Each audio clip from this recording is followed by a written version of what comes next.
Hello दोस्तों, मैं हूँ अभय। आज से हम स्टार्ट कर रहे हैं थर्मोडायनेमिक्स।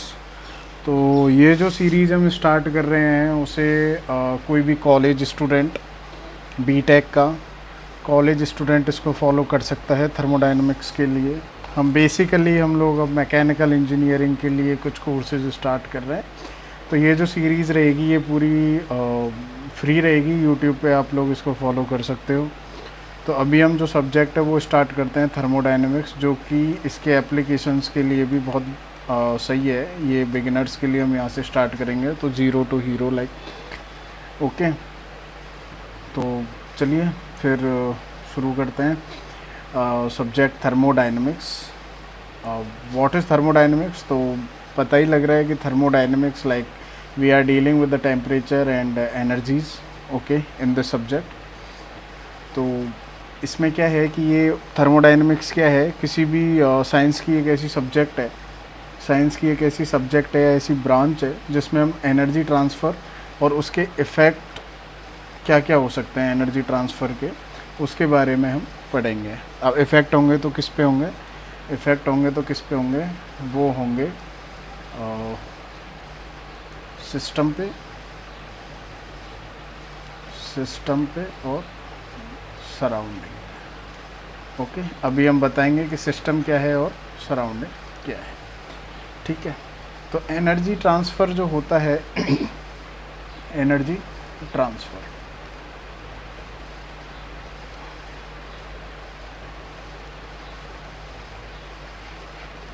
ट्रांसफ़र दो तरीके से होता है।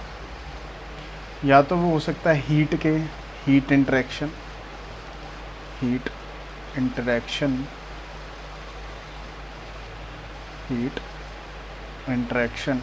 या फिर work interaction.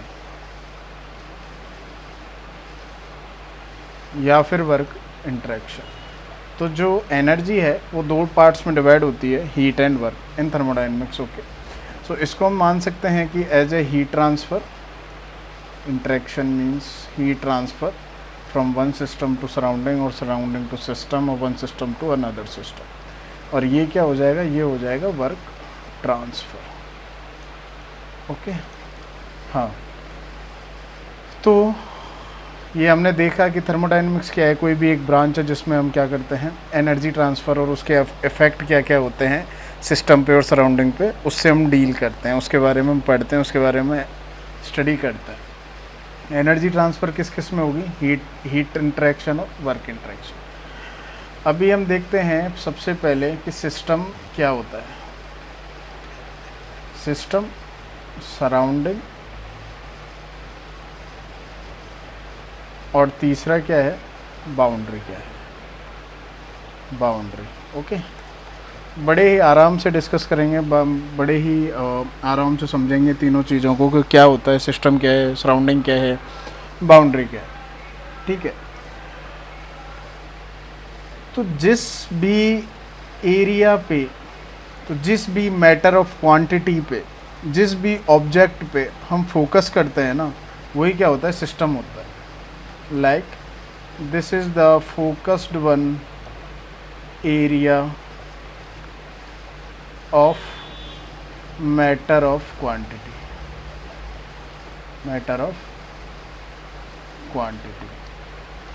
Okay,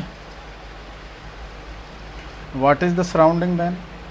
So this is nothing else other than system. Remaining part is known as surrounding. Okay, and what is this boundary? Separates system and surrounding each other. Okay, तो अभी तक हमने देखा सिस्टम, देखा surrounding, देखा boundary, देखा।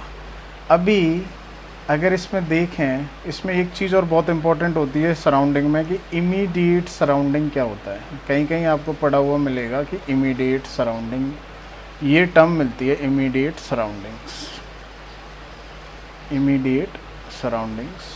तो ये क्या होता है, मान के चलो हम किसी भी एक रूम में बैठे हुए हैं, ठीक है, ये एक रूम है हमारा रूम, इसमें एक ऑब्जेक्ट है जिस पे हम फोकस कर रहे हैं, जिसको हम बोल रहे हैं कि ये सिस्टम है। तो इस रूम के बाहर की दुनिया तो किसी भी वर्ल्ड में कोई भी कंट्री भी हो सकती है, कोई भी सिटी हो सकती है, एक सिटी से दूसरी जगह भी इस सिस्टम के लिए क्या होगा, सराउंडिंग ही होगा। लेकिन जो सिस्टम के जस्ट पास में जो सराउंडिंग है, बाउंड्री से जस्ट बगल में जो सराउंडिंग है, उसको क्या बोलते हैं, इमीडिएट सराउंडिंग। और नॉर्मली जो देखा जाता है ना, वो हमेशा जो अफेक्ट पड़ेगा सिस्टम के हीट इंटरेक्शन का, वर्क इंटरेक्शन का, वो हमेशा इमीडिएट सराउंडिंग पे ही पड़ता है, ना कि सराउंडिंग पे पड़ता है। तो ये एक सराउंडिंग में भी इमीडिएट सराउंडिंग एक ऐसी चीज़ है जिसका डायरेक्ट अफेक्ट और इमीडिएट अफेक्ट पड़ता है सराउंडिंग में, तो उसको बोलते हैं इमीडिएट सराउंडिंग्स। ओके, हाँ, तो यहाँ तक हमने ये देखा कि जो भी ये सिस्टम है, सराउंडिंग है, बाउंड्री है। अभी हम इनके तीनों के टाइप्स देखेंगे कि सिस्टम के टाइप्स कौन कौन से हो सकते हैं, बाउंड्री के टाइप्स कौन कौन से हो सकते हैं, और सराउंडिंग का तो हमने देख ही लिया कि इमीडिएट सराउंडिंग है इसमें, और एक नॉर्मल सराउंडिंग होता है other than the immediate surrounding. Okay, तो चलो फिर सबसे पहले स्टार्ट करते हैं हम, सिस्टम क्या होता है। सिस्टम, अब सिस्टम तो हमने पढ़ लिया क्या होता है, कोई भी रिक्वायर्ड एरिया या फोकस्ड एरिया जिस पे अपन स्टडी कर रहे हैं हीट इंटरेक्शन का, वर्क इंटरेक्शन का, जिस पे हमारा मेन एम है किसी भी चीज़ के इंटरेक्शन को निकालना या फिर अफेक्ट को निकालना। ठीक है, तो सिस्टम कितने होते हैं, सिस्टम होते हैं 3 तरीके के सिस्टम होते हैं। ओपन सिस्टम, ये भी देखेंगे हम आराम से, ओपन सिस्टम, क्लोज सिस्टम, और थर्ड वन होता है आइसोलेटेड सिस्टम। ओके, बड़े ही आराम से और ब्रीफ में जितना काम का होता है वो अपन पढ़ेंगे इन तीनों के बारे में जो अपने काम का है, ना कि ये बहुत बड़ी थ्योरी और जिसमें अपन कंफ्यूज ही होते रहें, वो अपन नहीं देखेंगे। ठीक है, तो अभी मैं सिर्फ एक बहुत ही आसान तरीका बताता हूँ तीनों में डिफरेंस करने का। ओके, सो सबसे पहले हम लेते हैं ये वाली जो इंडेक्स जो मैं बना रहा हूँ, इसको आप ध्यान से देखना मैं क्या बना रहा हूँ। ठीक है, तो मैं सबसे पहले लेता हूँ टाइप्स ऑफ सिस्टम। उसके बाद में अगर आपको ध्यान हो तो हमने ऊपर पढ़ा था कि कौन कौन से इंटरेक्शन होते हैं। एक तो होता है हीट इंटरेक्शन, एक होता है work interaction. Okay, heat interaction and work interaction. ठीक है, तो अभी क्या है, तो ये जो ओपन क्लोज सिस्टम है, ओपन सिस्टम, क्लोज सिस्टम और आइसोलेटेड सिस्टम जो है,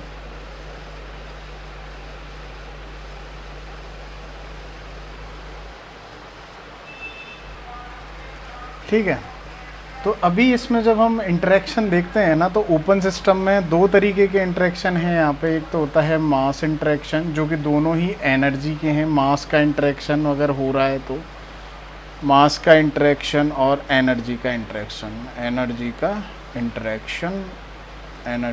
इंटरेक्शन और एनर्जी तो दोनों में आता ही है। एक तो होता है हीट इंटरेक्शन, एक होता है वर्क इंटरेक्शन। ये 2 चीज़ तो हमें पता ही है। तो इसमें सबसे पहले हम देखेंगे मास का इंटरेक्शन और एक होगा एनर्जी का इंटरेक्शन,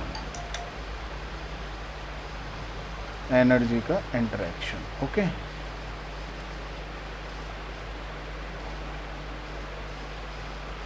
ठीक है, तो सबसे पहले है हमारा कौन कौन से सिस्टम थे हमारे, एक तो था ओपन सिस्टम, एक तो था क्लोज सिस्टम और एक था आइसोलेटेड सिस्टम। तो सबसे पहले अपन लिखेंगे ओपन सिस्टम क्या होता है।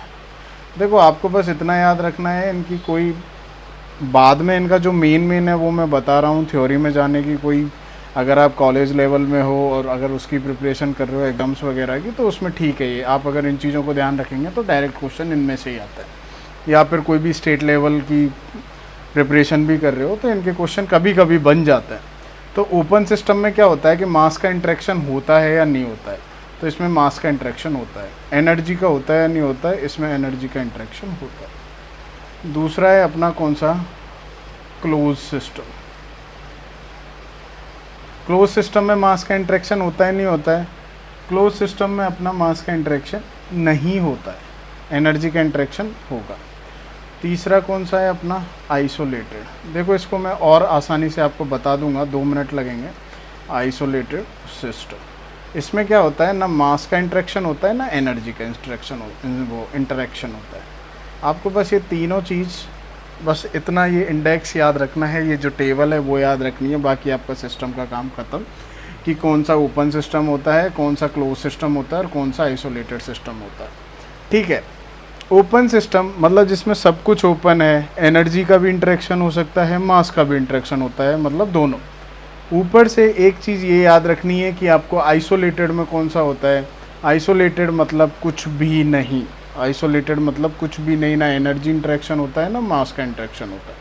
और एक बचा हमारा कौन सा, क्लोज सिस्टम। तो क्लोज सिस्टम का एग्जांपल आप इससे याद कर सकते हो, मान के चलो एक प्रेशर कुकर है आपके घर में, तो उसमें क्या होता है, प्रेशर कुकर में अगर आप चावल चढ़ाते हो तो मास आपका सेम होता है, लेकिन जो एनर्जी है वो सीटी के थ्रू या फिर जो भी है, हीट है, टेम्परेचर है, उस सब का इंटरेक्शन होता रहता है। आइसोलेटेड का मतलब क्या है, आइसोलेटेड का मतलब हो सकता है आपकी कोई भी थर्मो फ्लास्क वाली, थर्मोस हो गए, ये जो बॉटल्स होती है ना जिसमें जो टेम्परेचर मेंटेन करती हैं, वो आइसोलेटेड में आ सकती हैं। हालांकि परफेक्ट आइसोलेटेड नहीं होता है कोई भी, लेकिन हम एज ए 99.9% अपन मान सकते हैं कि वो वाला जो है वो आइसोलेटेड में। ओपन तो अपना कुछ भी हो सकता है, जैसे कि ओपन सिस्टम अपना कुछ भी हो सकता है। ओपन में कौन कौन से आ सकते हैं, पंप आ सकता है, टरबाइन आ सकती है, ओके, कंप्रेसर्स आ सकते हैं।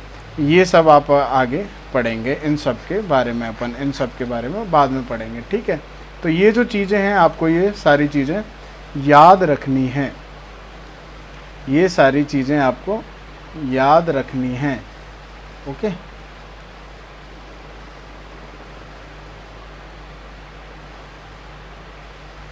ये सारी चीज़ें आपको याद रखनी हैं। 1 मिनट बस। तो ठीक है दोस्तों, यहाँ तक हमने देखा हुआ है कि थर्मोडायनेमिक्स सब्जेक्ट क्या होती है, क्या काम करती है वो, उसमें हम क्या पढ़ते हैं, क्या स्टडी होती है। जो कि आज का हमारा जो ये सेशन है, जो एक छोटी सी वीडियो मैंने बनाई है, ये पूरी हमारी एक छोटी सी वीडियो इसके बारे में ब्रीफ है, थर्मोडायनेमिक्स सब्जेक्ट के बारे में। हालांकि मैं पूरा नहीं बताया, मैंने ब्रीफली बताया है कि अपन क्या क्या करते हैं इसमें। मेन एनर्जी ट्रांसफ़र होता है, सिस्टम सराउंडिंग बाउंड्री होते हैं इसमें। तो सिस्टम क्या होता है, सराउंडिंग क्या होता है, बाउंड्री क्या होती है, इमीडिएट सराउंडिंग क्या है। सिस्टम में भी फिर 3 तरीके के सिस्टम है, ओपन, क्लोज, आइसोलेटेड।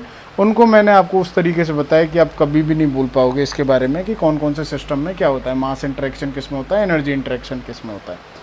अब इसमें हम एक नया टॉपिक और लास्ट टॉपिक इसमें आज एक देख लेते हैं, जो कि कौन सा है, प्रॉपर्टीज़ ऑफ सिस्टम। क्या है, प्रॉपर्टीज़ ऑफ सिस्टम। तो सिस्टम की कौन कौन सी प्रॉपर्टीज़ होती हैं, बस ये लास्ट अपन देखते हैं, जो कि बहुत ही ज़्यादा इम्पोर्टेंट होता है अगर शुरुआत में अपन देखें तो।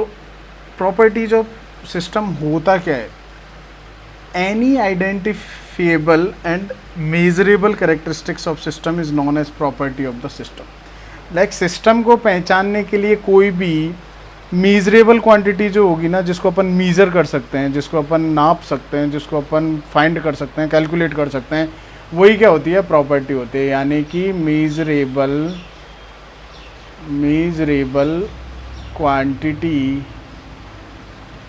Quantity of system to identify the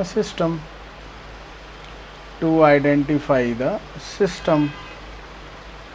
okay, तो ये क्या होती है, कोई भी These are the properties like for which we can the system can be identifiable easily, like what are the properties of system, like what are the specification does the system have. Okay, so these are of two types, these are of two types. And what are those? That is intensive and extensive properties. Okay, intensive and extensive.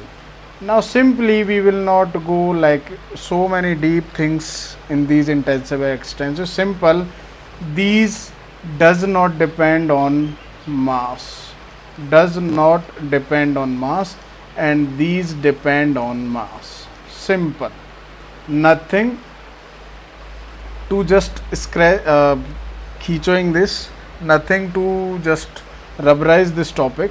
The intensive is like mass not depend, not depend, and इसमें depends on mass, depends on mass. Okay, so these are called as extensive and intensive difference. Like if we talk about the examples of intensive and extensive, then we will take this also, intensive property and extensive property. Now just let me know like what is the press. Simply we will take initially P, V and T, pressure, volume and temperature. Let me know what will be depending on mass. Is pressure is dependable on mass, is volume, or is temperature? We know that if there is a room and we divide it by mid or just between of this room, then we know volume will be divided into two parts, but not pressure and temperature. So mass पे depend कौन कौन से कर रहे हैं? Only volume. तो this will be like volume will be extensive property and pressure and temperature will be intensive property. Pressure, temperature. Okay, and any of the energy means energy means is like enthalpy, like enthalpy is the energy's part. Okay, or internal energy we show this by H, internal energy, and we show this by U, and obviously itself is mass. So these are extensive. And besides of these properties, other than our intensive properties like pressure, temperature and mu and E is what? And any term which is related to specific, like what is specific? If any is written as specific enthalpy in specific volume, then we know that अगर किसी के भी आगे specific आ रहा है तो वो divide किससे हो रहा है? पर यूनिट मास से. If it is specific volume then V by है. तो कोई भी टर्म जिसके आगे स्पेसिफिक आ रहा है वो सारी किस में आएंगी? इंटेंसिव में. वो सारी किस में आएंगी? इंटेंसिव में. सो all specific properties are intensive properties. Okay, तो यहाँ तक हम देख रहे हैं कि कोई भी इंटेंसिव प्रॉपर्टी कौन कौन सी होती है, कोई भी एक्सटेंसिव प्रॉपर्टी कौन सी होती है. जो मास पे डिपेंड कर रही है वो एक्सटेंसिव प्रॉपर्टी है, जो मास पे डिपेंड नहीं कर रही है वो इंटेंसिव प्रॉपर्टी है.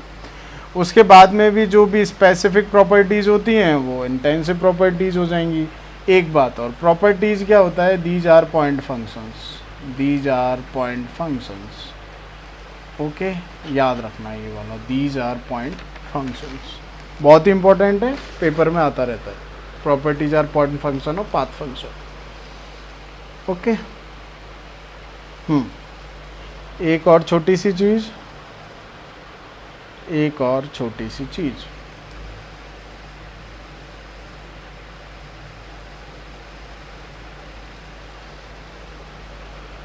ठीक है, ठीक है। तो यहाँ पे हम एंड करते हैं जो भी है।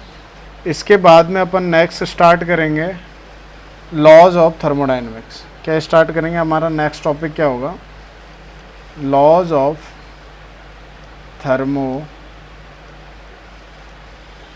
थर्मोडायनामिक्स। कौन कौन से होते हैं? 3 होते हैं। 0th law, first law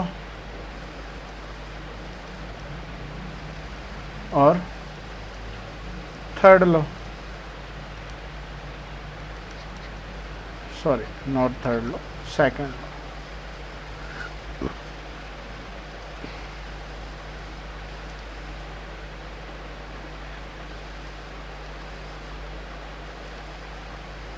second law.